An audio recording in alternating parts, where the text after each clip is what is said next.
Good morning बच्चों। आज हम कक्षा 9th गद्यखंड पाठ 7 मेरे बचपन के दिन पाठ के प्रश्न उत्तर का अध्ययन करेंगे। चलिए पढ़ते हैं। प्रश्न 1।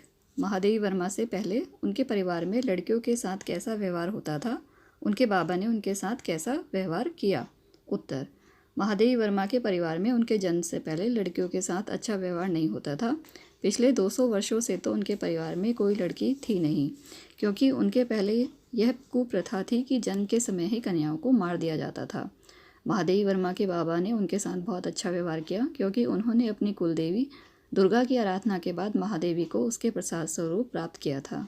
बाबा के इस व्यवहार से प्रभावित होकर उनके माता पिता ने भी महादेवी को खूब लाड प्यार दिया। बाबा उन्हें विदुषी बनाना चाहते थे, फलस्वरूप माता पिता ने उन्हें खूब पढ़ाया लिखाया व अच्छे संस्कार दिए। प्रश्न 2। महादेवी वर्मा को काव्य प्रेरणा किससे मिली? उत्तर। महादेवी वर्मा को काव्य प्रेरणा संस्कारगत रूप में माँ से प्राप्त हुई थी। महादेवी की माँ सुबह शाम भजन गाया करती थी। उन्हें हिंदी का ज्ञान था और वे लिखती भी थीं। बाद में जब वे इलाहाबाद के क्रॉसफिट गर्ल्स कॉलेज में उच्च शिक्षा प्राप्ति के लिए आईं, तब छात्रावास में उनकी भेंट वरिष्ठ सहपाठिन सुभद्रा कुमारी चौहान से हुई। सुभद्रा जी उस समय तक काव्य क्षेत्र में प्रतिष्ठित हो चुकी थीं। सुभद्रा जी के साथ रहने से महादेवी वर्मा के काव्य के प्रति अभिरुचि और भी उद्दीप्त होती गई। महादेवी वर्मा का उत्साह बढ़ने लगा। वे कविताएं लिखने लगी। वे कवि सम्मेलनों में भी जाने लगी। उनकी रचनाएं स्त्री दर्पण नामक पत्रिका में छपती थीं। प्रश्न 3। महादेवी वर्मा की काव्य प्रतिभा निखारने में सुभद्रा कुमारी चौहान के योगदान का प्रकाश डालिए। उत्तर। महादेवी वर्मा की काव्य प्रतिभा निखारने में सुभद्रा कुमारी चौहान का योगदान कम नहीं था। क्रॉसफिस्ट गर्ल्स कॉलेज में अध्ययन काल में ही सुभद्रा जी काव्य क्षेत्र में पर्याप्त ख्याति प्राप्त कर चुकी थी। जब उन्हें पता चला कि महादेवी वर्मा भी कविता लिखती हैं, तो वे उनके कमरे में पहुंची। महादेवी वर्मा से पूछने पर संकोचवश इनकार कर दिया कि वे कविता नहीं लिखती, परंतु सुभद्रा कुमारी ने उनकी सारी कॉपियाँ छान मारी। आखिरकार उन्हें महादेवी वर्मा द्वारा लिखी कविताएं मिल गईं।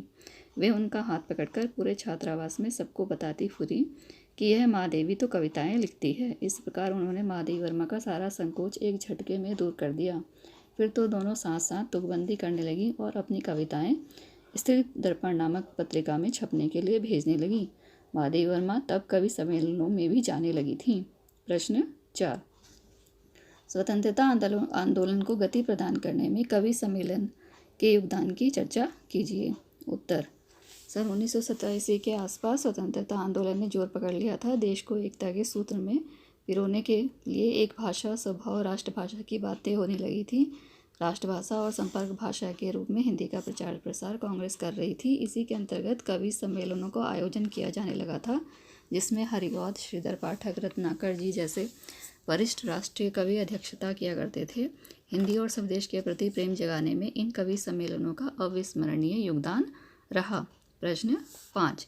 जेबून कौन थी? हम मराठी हूँ तो मराठी बोलेंगे। उसके इस कथन में उसके व्यक्तित्व की कौन सी विशेषता प्रकट होती है? उत्तर।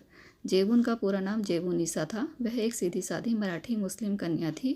उसके हम मराठी हूँ तो मराठी बोलेंगे कथन में उसका स्वभाषा प्रेम, मातृभूमि प्रेम तथा स्वाभिमान झलकता है।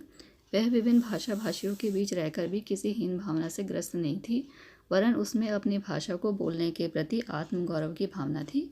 उसका यही आत्मगौरव उसका संबल और आत्मविश्वास था, जो निश्चय ही अनुकरणीय है। प्रश्न 6। लेखिका उर्दू फारसी क्यों नहीं सीख पाई? उत्तर। लेखिका के पिता अंग्रेजी जानते थे, वे बाबा उर्दू फारसी, माँ हिंदी की जानकार थी। लेखिका के सामने तीनों भाषाओं के विकल्प थे।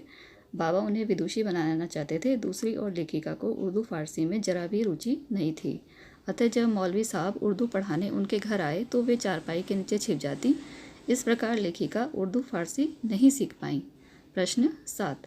लेखिका ने अपनी माँ के व्यक्तित्व के किन विशेषताओं का उल्लेख किया है? उत्तर। लेखिका ने अपनी माँ के हिंदी ज्ञान तथा गायन वादन में रुचि का उल्लेख किया है।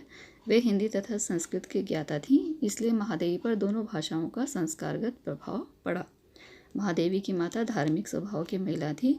वह सुबह सवेरे व संध्या समय पूजा पाठ करती थीं। वे सवेरे जागिए कृपा निधान, पंछी बन बोले प्रभाती गाती थीं एवं सायंकाल मीरा के पद गाती थीं। वे भक्ति गीत भी लिखती थीं। प्रश्न 8। ज्वारा के नवाब के साथ अपने पारिवारिक संबंध को लेखिका ने आज के संदर्भ में स्वप्न जैसा क्यों कहा है? उत्तर, ज्वारा के नवाब के परिवार के साथ महादेवी वर्मा के पारिवारिक संबंध सगे संबंधियों से भी बढ़कर थे। ज्वारा नवाब की बेगम ने महादेवी के छोटे भाई का नाम मनमोहन रखा था। वे हर त्यौहार या खुशी के मौके पर उन लोगों के साथ घुल मिल जाती थी। ऐसे आत्मीयता भरे संबंधों की उस समय पर विजातीय संबंधों की आज के समय में कल्पना भी नहीं की जा सकती। आजकल का माहौल कुछ इस प्रकार का हो गया है कि हिंदू मुसलमान एक दूसरे को शंका की दृष्टि से देखते हैं और जरा जरा सी बात पर खून खराबा करने को उतारू हो जाते हैं। बच्चों, आप इन प्रश्नोत्तर को अपनी कॉपी से देखकर पढ़ेंगे और याद कर लेंगे।